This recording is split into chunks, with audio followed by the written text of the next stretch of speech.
So my trick I like to call the firefighter trick, and you start with a normal deck of cards, all shuffled up. There's nothing sitting on top or anything. And then you want to pull out all the kings. These are our firefighters. I've already done that, so I don't have to waste any time or anything.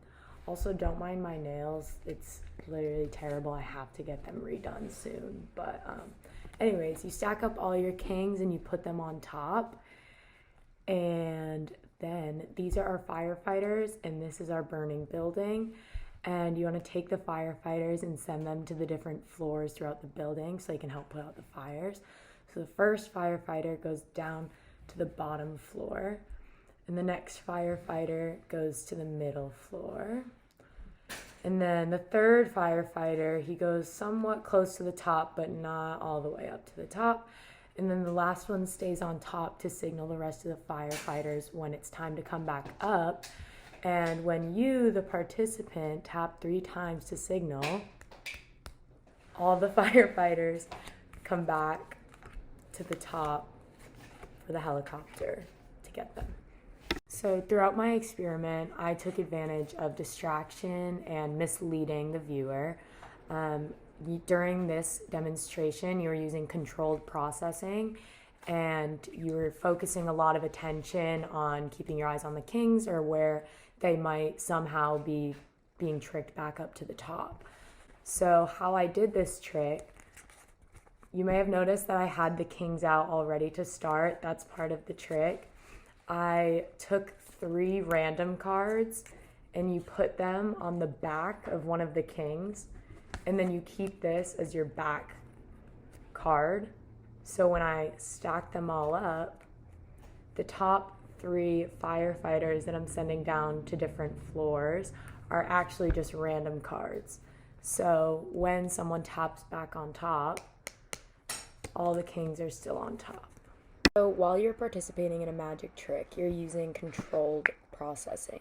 So controlled processing has a high attentional cost, which means you have to be focusing a lot of attention and have intention in what you're doing or whatever you're focusing on. And it's also affected by motivation. So during the magic trick, you are highly motivated because you want to figure out the illusion or whatever trick's going on. So you're using this controlled processing to figure out what's going on. So we already learned that attention is location based. So I use this to my advantage throughout my trick. When I was trying to tell you to pay attention to my nails instead, when I brought that comment up, I was moving your attention from one location, the cards, to a different location, my hands. And now, even though these were relatively really close together in the shot, in the video that I actually ended up using as my final product, it might seem that since they're so close, it's not really a big change in location. But even just the split milliseconds that it took for your eyes to go between my missing nails and the deck of cards gave me enough time to push all of the kings together and use those extra spare cards to be able to put on top without you being able to see how thick the different cards are or anything like that. I also took advantage of the brain's inability to multitask. So during this, I focused on divided attention. When I was trying to come up with this trick, I wanted to figure out some way to get your attention off of my hands. I struggled a lot with setting it up from a perspective that you wouldn't be able to see the hidden cards behind the king. And the best way I figured out that I could distract someone from practicing on my roommates was to use my nails as a distraction. Right now I only have 1 hand of nails done, which is really odd.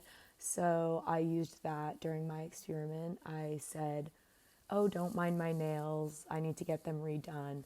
And that seemed like a really weird side comment to make during the middle of a magic trick, and it seemed really random and not important.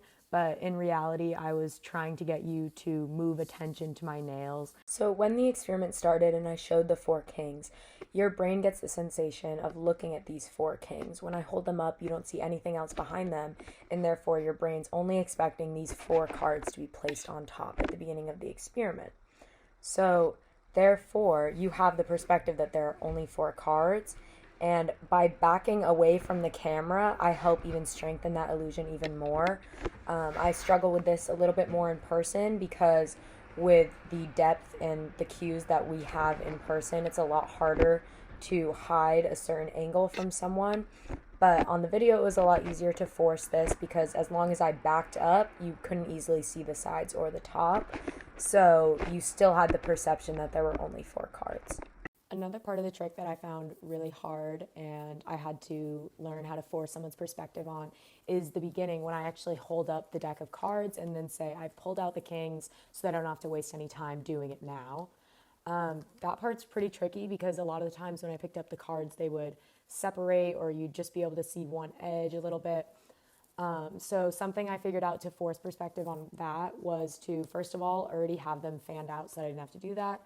And second of all, I had to hold them at just the right angle because obviously even with them being lined up, if I hold it at any sort of angle that isn't straight on, you're going to be able to see the width from the side and see other cards sticking out.